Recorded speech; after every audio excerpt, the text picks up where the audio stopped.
Bright Duty. Every student matters. Hello students, I am Jitesh Gola and today we are going to start with Unit 6 of Class 12th Sociology, that is processes of social change in India.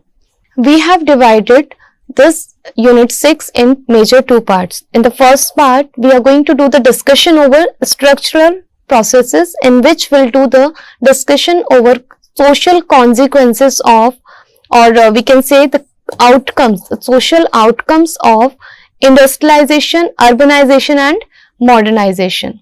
In the second part of this chapter, we'll do the discussion over cultural processes, in which we'll take up the terms Sanskritization, Westernization and secularization. Clear? So these two parts are there that we have taken for this Unit 6. Before proceeding with that, we need to understand the meaning of social change. How we can define a change? You can see here social change. The two terms are connected here. One is social, the another one is change. If we talk about change, change is the law of nature. We know very well that change is the law of nature, as well as it is the fact of human life. Clear? And when we are talking about these changes, how we can define the change? A change means differences in anything over a period of time that we are going to observe. Clear? So social change is going to be changes that we are observing in any society over a period of time. So how we can define the social change here? Any difference in society observed over a period of time will be defined as social change. Social change basically is a process. Why we are calling it as a process? Because it involves a series of events. Different events are involved in that. Change, social change that we are talking about is not a sudden change in the society, we can say. So many things, so many events are connected with each other, and ultimately or finally we can say that bringing the change in the society over a longer period of time. Social change can be the result of different factors. Here if we talk about the different factors can be responsible for bringing the change. So that factor can be endogenous or exogenous. How to define these endogenous and exogenous factors? So let's take an example. For example, this is one of the society confined within the boundaries. Clear? And these are the different factors prevailing in the society. When these factors within the society, within these boundaries are bringing the change in any of the society, that will be considered as endogenous factors. But on the other hand, if we are talking about the different factors, like the factors which are present or available outside the society, but then these are affecting the society and bringing the change within that confined boundaries, means when the outside factors bringing the change in that society, that will be taken as exogenous factors. So hopefully this is clear to each and everyone that different factors are required to bring the change in the society, and we have divided it into two parts. The first one, within the society, the factors within the society that we call endogenous factor. Their origin is there within the society. The another one are exogenous factor, which comes from outside the society. Clear? So that was the factor. Here if we talk about the social change can have one more thing we can add with the social change. Social change can have two dimensions. Clear? These two dimensions can be, the first one, the nature. We can take it as nature or content of the change, that what kind of change has been brought in the society. The another dimension of that change can be the direction, or moving along with particular line. So the direction and the nature or the content, these are the two dimensions of social change. According to sociologists, if we talk about in India, they have analyzed and they have brought the social change under two broader categories. Clear? These two categories are, the first one is structural processes and the second one is cultural processes. These two are the major, the broad categories we can say where the society has been divided based on the social changes. These structural processes, whenever we are talking about change, bringing the change in the structure of society. For example, earlier we used to have joint family. In traditional time we talk about joint families used to be there. Now these joint family are changing into nuclear families. Clear? So that is going to be the structural process through which that structure of the society is changing. Cultural process, if we talk about culture, we understand that while we are talking about the beliefs, ideas, customs, traditions, and through these beliefs, ideas, custom or tradition, if the change is going to be brought in the society, will be considered as the part of cultural process. So now we'll do the discussion over these two. Here, the structural processes. It is a process of social change. Structural processes of social change are changes in structural realities, means where the structure of the society, the reality means the existence in the society. Earlier, something else was existing, now that is changing, as I have given you the example of joint family. So, some more examples of such structural realities could be caste, kinship and the family relation that are changing over a period of time. So that will come under structural processes. Next is cultural processes. Cultural processes of social change are changes in the culture of society. And why the culture is changing? Because of the interaction with the different kind of people, different community people, different religious people. For example, we can take here change in social customs and practices such as language, religious practices. All these are cultural changes. When the changes are taking place in the society based on the different customs and practices that we were following earlier, now it has started changing. Here we can take the example of that how mutual borrowing is also the part of this mutual borrowing is also the part of this, where we have borrowed something from the other religion, or we have also shared something common with them, or we have transferred some beliefs and values from our religion to another religion. So all these factors are going to be the part of this cultural processes. Now we are going to take the first part of this chapter that will discuss about the structural processes in detail, where we are going to talk about the three different terms: industrialization, urbanization and modernization. And after understanding the meaning of these terms, we'll do the discussion over the outcomes also, the social consequences of the existence of these industrialization, urbanization and modernization in the society. Industrialization meaning, if we talk about, we know that industrialization was a phase that started in the 19th century in India when the Britishers came here. Although that industrialization was already started, but that was not in that proper way. But later, when the emergence of factories and the industries started taking place, at that time the industrialization started.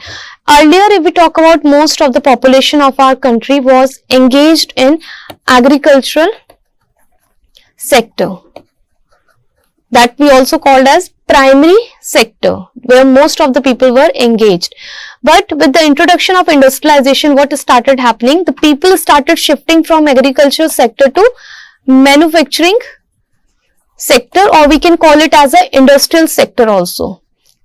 they started shifting to this industrial sector. What actually industrialization was? So we need to understand the meaning of that first. It is the process of advancement. Here we are talking about when the advancement is taking place from domestic production, while we were using the different simple tools, when it is changing from that domestic production to the factory production using the advanced technology. When the technology is introduced, and then we have changed the system of production from domestic to industrial production. Clear? Sociologically, if we talk about, the process of industrialization implies a process of economic and social change. Whenever the industrialization we are talking about, we can see that somewhere it is going to have impact on our society, and where we could see that impact, that impact is visible in economic sphere as well as in society also, in social sphere. These are the two things where we can see the direct impact of this industrialization. Industrialization, if we talk about, we all have to understand that whenever we are talking about the introduction of industrialization, so many changes are visible. It is not like that people suddenly changed from primary sector to industrial sector. It was also a process. Different phases were involved in that, and slowly and gradually people started moving from one phase to another. And still, it doesn't mean that if we have shifted from one sector to another sector that we are not connected. Still, that connectivity is prevailing in our society. So, we'll talk about that also.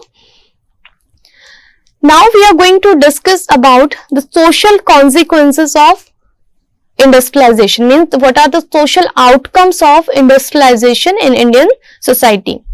Industrialization, we know very well that has brought extensive change in Indian society. Some of the social outcomes or the consequences of these industrialization we are going to discuss here in detail. For example, the first one we have taken here, changes in economy. What were the changes visible due to industrialization in our Indian society? Elaborate division of labor. The first impact was elaboration in the division of labor. As we know earlier, when the agricultural sector was there, people were engaged in that and they were confined to that agricultural work only or other related agricultural work. But due to industrialization, what happened? The division of labor started. Some remained in that agricultural sector and some shifted to that manufacturing sector as a labor in factories.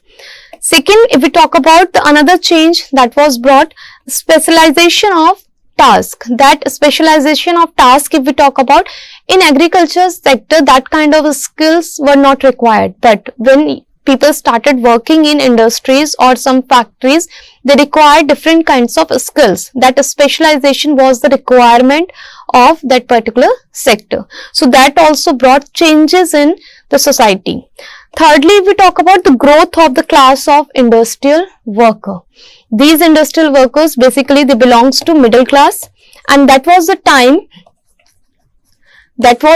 which led to the emergence of middle class family or middle class people in the 19th century. And these industrial workers are also coming from rural sector to urban sector in search of job and in search of better opportunities. The second change that we can see which is visible in our society is changes in the family structure. That we have already discussed, that what kind of change started occurring in family. So the family is no more the unit of production. Earlier, if we talk about an agricultural sector, what was happening? Almost all the members of the family used to be in the field. They used to help in one or the other way for the production.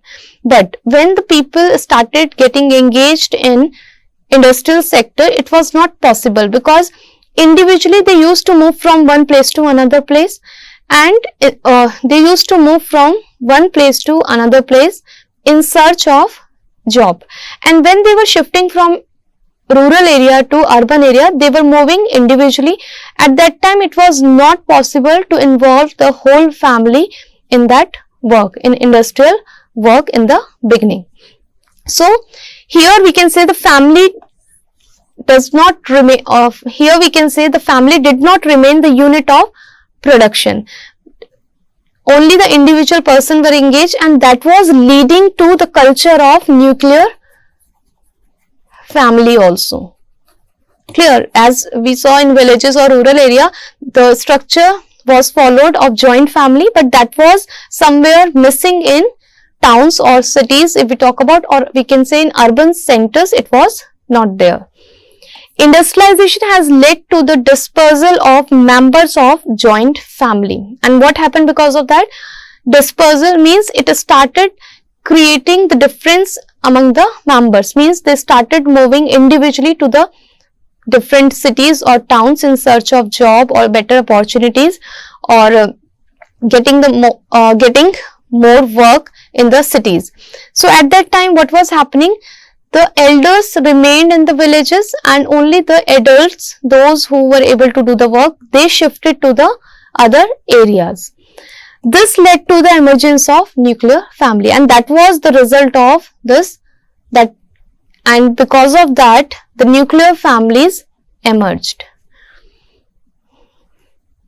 The third change that we can say, that third change that is visible is spatial mobility. It means when the mobility started taking place.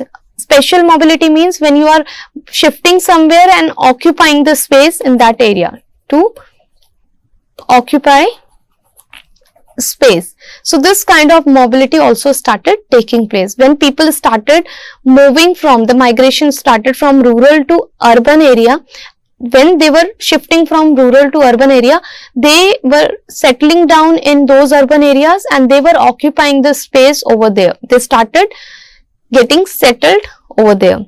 And development of transport and communication is the main factor which played an important role in that mobility.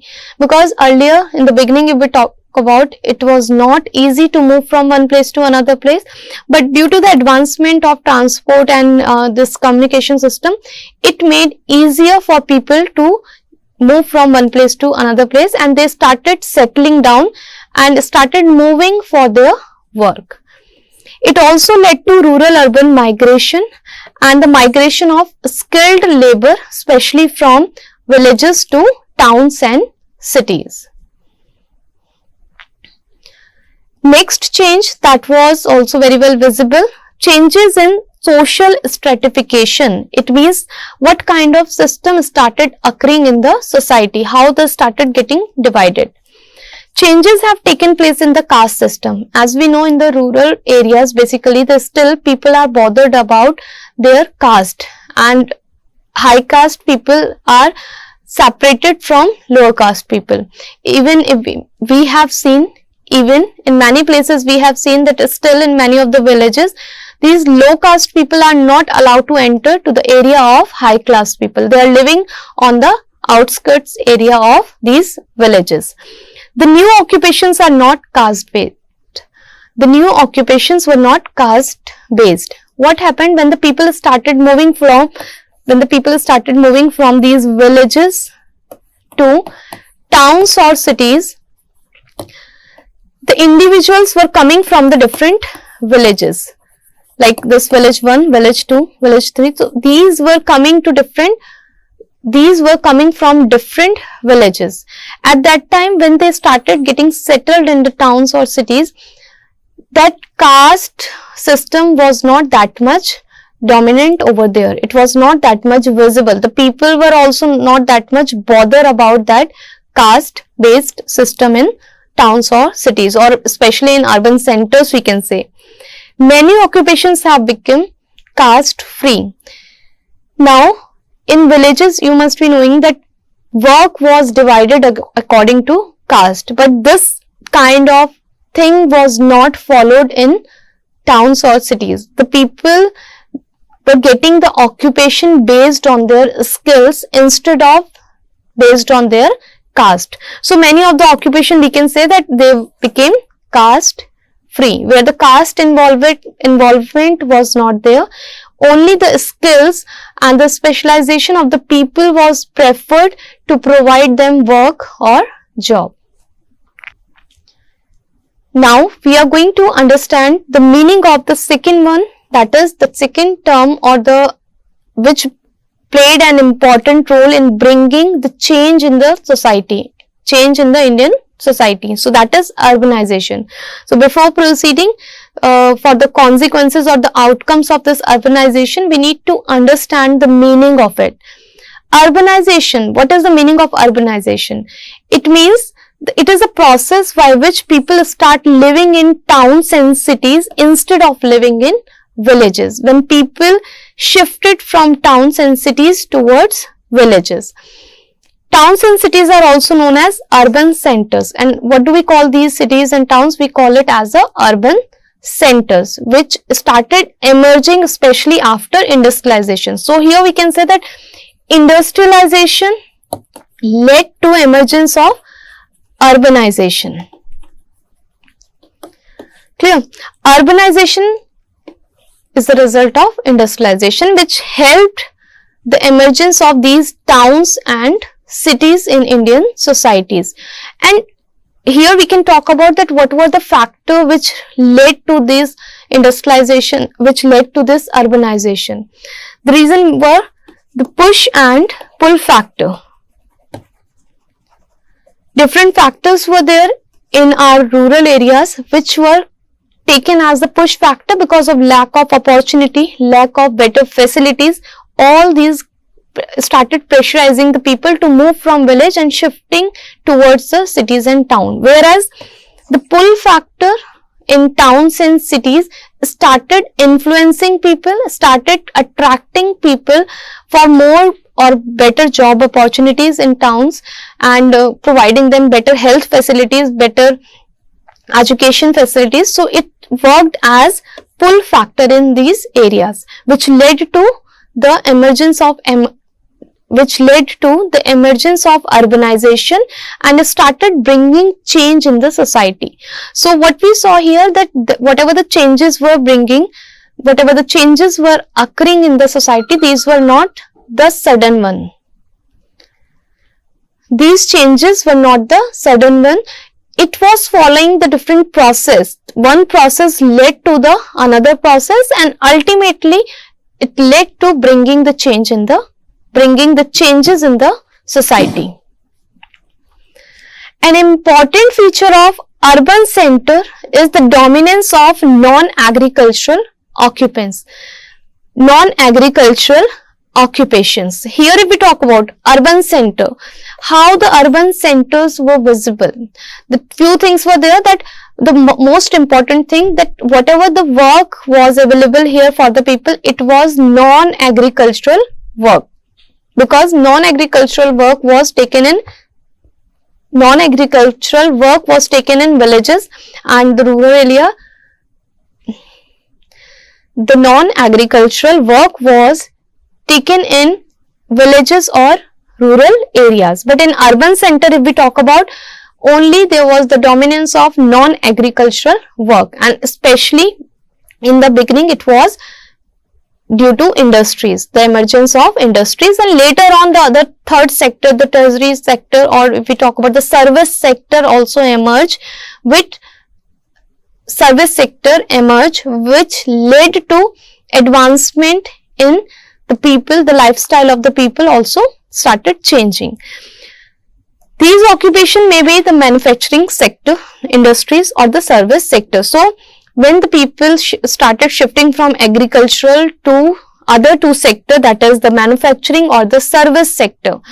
So that was either they were involved in industries or they were involved in administrative services, education and other services. So this kind of emergence was there, and these changes in the society were due to urbanization, when shifting started taking place from rural to urban areas.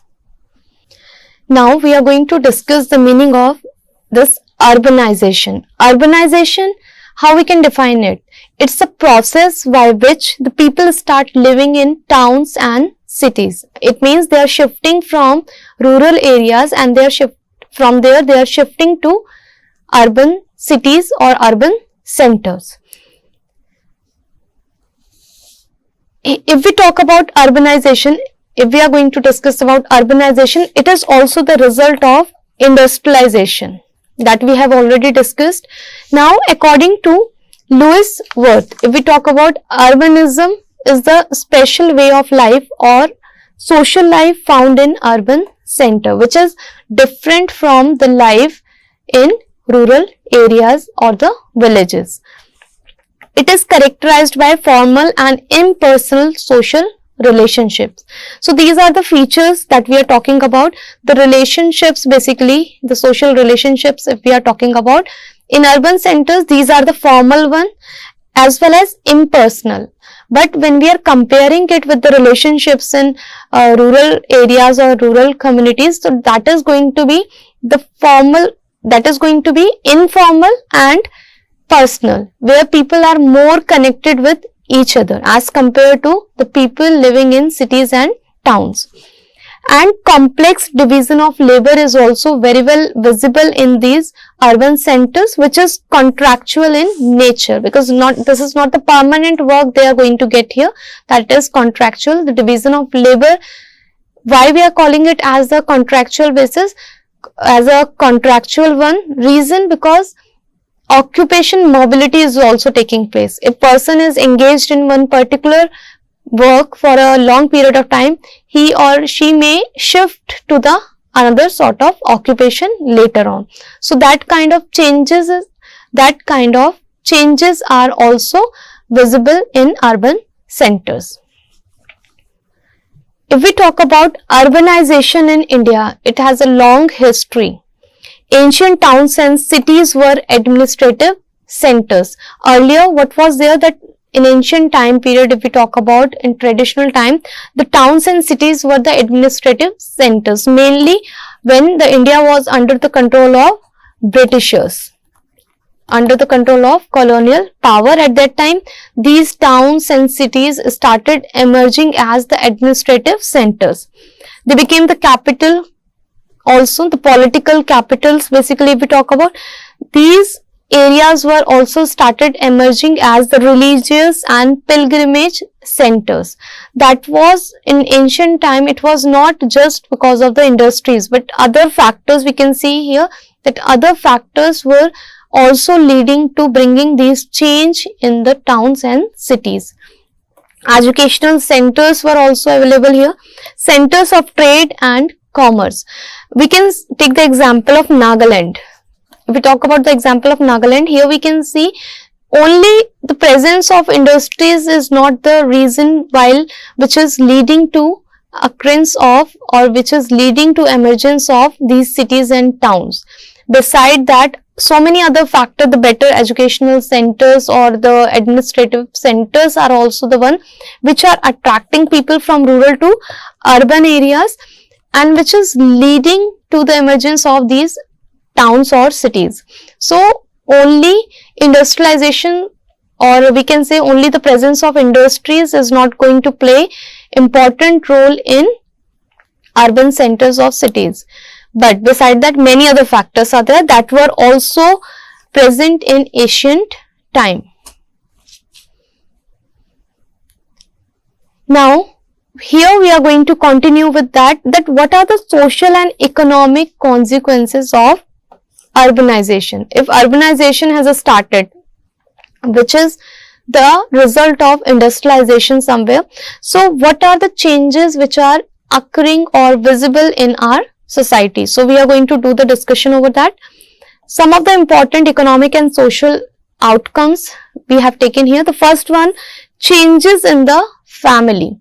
When urbanization started, due to the introduction of industrialization, the change in the family structure was also very well visible. The people started moving from villages and they started shifting to towns or cities. So that followed the culture of nuclear family. That was also due to industrialization, we have already discussed. changes in the caste system, because when the people started shifting to towns and cities, they were less bothered about caste, and many of the occupations which were offered in these towns and cities or these urban centers, these were caste free. So we can mention here the occupation that they were getting here were caste free. These were not based on caste, as we have seen in the case of rural areas where particular occupation is confined for particular caste group. If high class people are there, they are going to be the priest or some other good work they are involved in. But if we are talking about the low caste people, they are supposed to be involved in some other cleaning and such sort of work.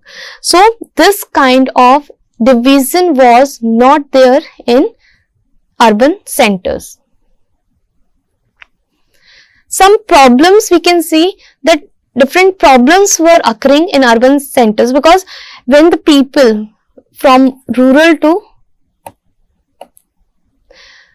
some problems started occurring in urban centers when the people from rural area to shifted towards urban centers, when they started moving towards the town and cities.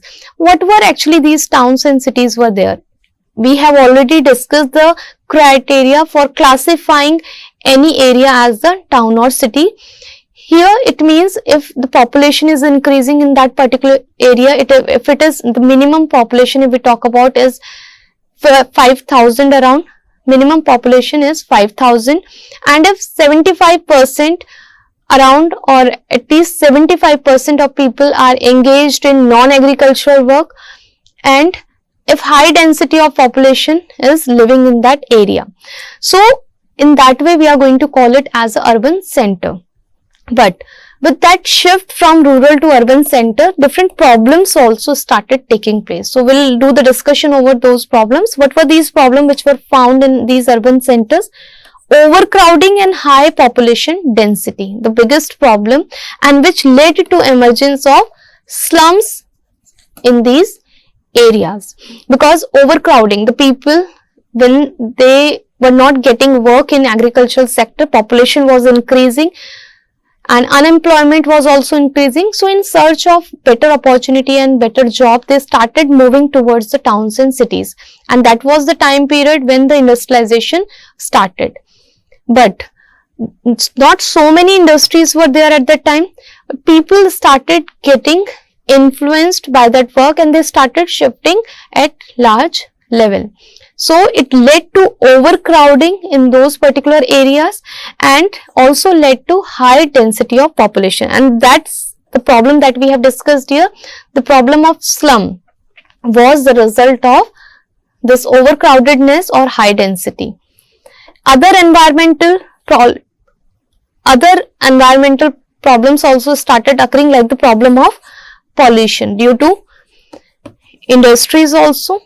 And when the transportation system was introduced, that also led to environmental pollution. So all these are the problems which were created, all those. Some positive impact were there of this urbanization, we can say.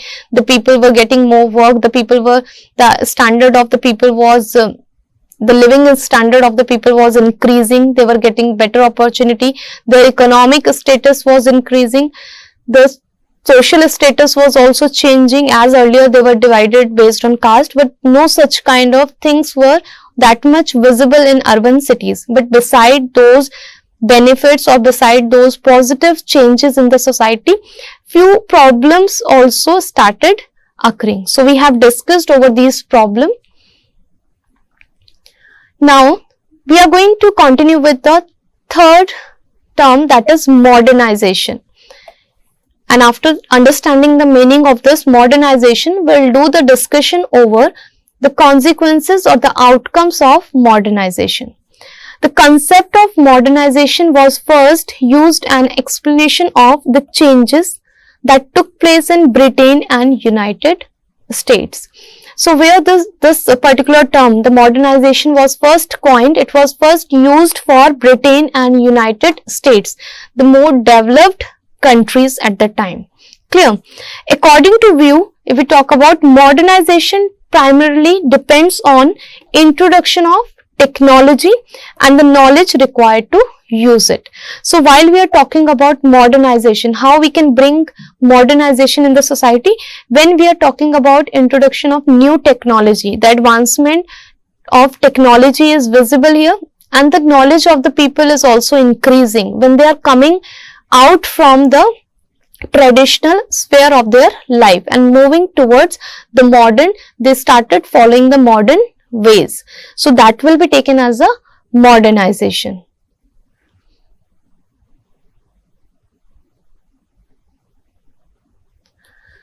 Now we are going to discuss about some of the prerequisites for coming under the modernization category. What are the things which are bringing or which are taking you to modernity, which are taking you towards the modernization? So the first one we can see here, increased levels of education. If the particular area people, they are getting better education facilities, the literacy level is increasing in those people, if we can say that literacy level is increasing among the people and among the society, then we can say that is because of modernization. Clear? Then only you can call that area as the modern one. Those who are following the principles of these modernization based on the developed countries, for example, Britain and United States. Development of mass media. If in particular area, that is town or cities or metropolitan cities nowadays we can call, if there is a development of mass media, so that is also taking you towards the modernization. Next is development of transport and communication. Better transport facilities are available there, and better communication system is also involved, or it is also introduced in that particular area, cities or towns or in urban centers. It means now we are moving to the next level. We are moving towards that modernization. Democratic political institutions. If instead of following that informal way of authority, if we are moving to that democratic political institution where the people are getting the power, so these political institutions are also the indication or the pre-requirement or the prerequisite for modernization, we can say.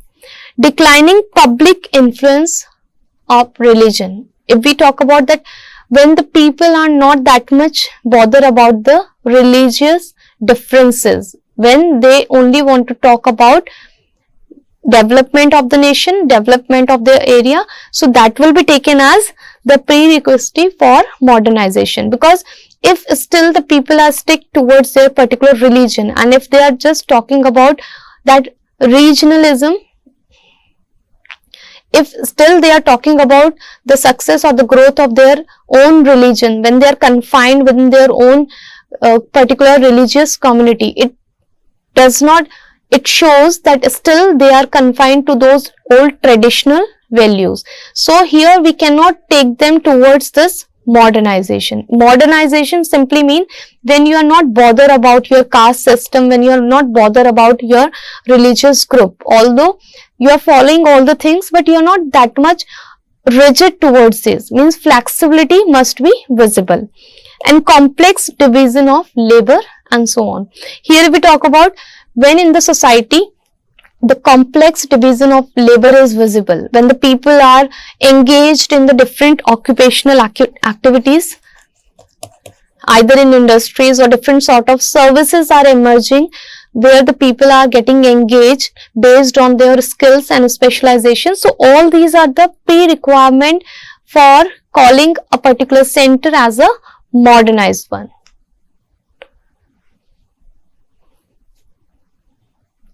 Here, in the next topic, we are going to discuss that how modernization is a process of social change, especially this structural and cultural one. How this modernization is going to bring that change in the society. According to Daniel Thorner, if we talk about, considered modernization as a process of change, because Modernization, if we are talking about, if there is introduction of that modernization, the things are changing, education system is developing, mass media, if we talk about, is also getting developed in that particular area. So many other things like transport and communication facilities are also improving. So it means this is the phase when the changes are going to be occur in our society. Modernization can also be seen as cultural change. Why the cultural change? Why we are taking modernization as the cultural change? When the changes started occurring in beliefs, values and ideas of people, when the people are not confined with the traditional value of their own religion or caste, when they are ready to bring the change, when they are ready to share the different ideas from the different communities, different religious communities or different caste group, when they are ready to adopt those changes, the good qualities from the others also within their own community, so that will be taken as a modernization. According to Yogendra Singh, if we talk about, modernization implies a rational attitude towards issue and their evaluation. At that time, you are not conservative, you are not taking the conservative approach here. You are not talking about those traditional values when you are going to tackle any issues or you are going to evaluate any issue in the society you are living. When you are showing your rational, the practical approach, if you are going to show in that matter, so it shows that the people mindset also has changed, and the change in that mindset is also the result of, is also due to that cultural changes brought in the society. So here we can see that how modernization has been taken as the process of social change, whether it is the structural one or the cultural one. Now the next topic is modernization as change from traditional to modernity. How this, the very vast term that we have taken here, modernization, how it is going to change the values from traditional to modernism, how it is bringing the things from traditional way to modern way. There are two views about this change. According to one view, if we talk about, every society follow the same path, which is always not applicable to all the societies. According to this change of modernization, few says that every society is going to follow the same path or they are going to follow the same process of this change. But the others, they hold that different societies follow different path, and that is also the, practically we can say that this is also applicable. If we are talking about homogeneous society where the similar sort of community people are living and they are having the same something common among them, so might be we can say that most of the societies like this are going to follow the same process or the same path for bringing the changes, for bringing that social changes in their society. But it is not always applicable. Sometimes the different society, like one individual is different from other, the one thing or the one strategy we are using for one cannot be applicable to the another. Same way, whatever the changes we are bringing by following the different path or the processes might not be applicable to each and every society in the same way. So both the approaches could be seen. If we talk about modernization in India, modernization in India has two phases. What are these? The first one was colonial phase or the period of modernization. Actually, we can say that yes, when the Britishers were ruling over India, that was the time period which started bringing the changes in our society. Although whatever the changes were brought by these Britishers, it was for their own benefit. But ultimately, when we talk about for longer period of time, over a longer period of time, we as a native of this country, we as the people of this country were at the advantage. Second phase was post-colonial phase or the period after independence. the another change occurred in the society, that was after independence, when we got our freedom. Now, in the first phase, if we talk about the time period when we were under the control of Britishers, so we all must be knowing that what were the different changes brought by them, what were the different strategies used by them. If we talk about, they brought the change in our education system.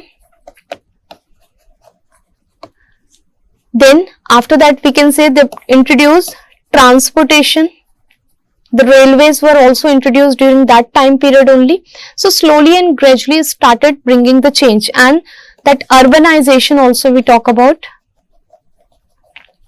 was also the result of industrialization at that time, which led to urbanization when people started shifting from one place to another place, and change in education system, change in transportation and communication system, and fighting against so many evils prevailing in the society were also leading us towards the modernization. And that was the time period before independence, that we call colonial phase. Post-colonial phase, if we talk about, that was the time period after independence. So here also we can say that how different changes started occurring. The democratic government was taken up, and after that the changes, the five-year plans, if we talk about how it was introduced for bringing for the welfare of the people. Different policies were also initiated at national level to bring the change in the society. And even if we talk about these changes after independence were not only introduced from the central level or from the national level only, these were started from the root level, from the villages. And these changes in the introduction of the education schools, we talk about the introduction of the schools and better medical facilities, hospitals and all these were started in those rural areas also, which led to bringing the new emergence of different skilled people, which led to bringing that urbanization culture in those areas also. So that was the first part of this unit 6 that we have discussed.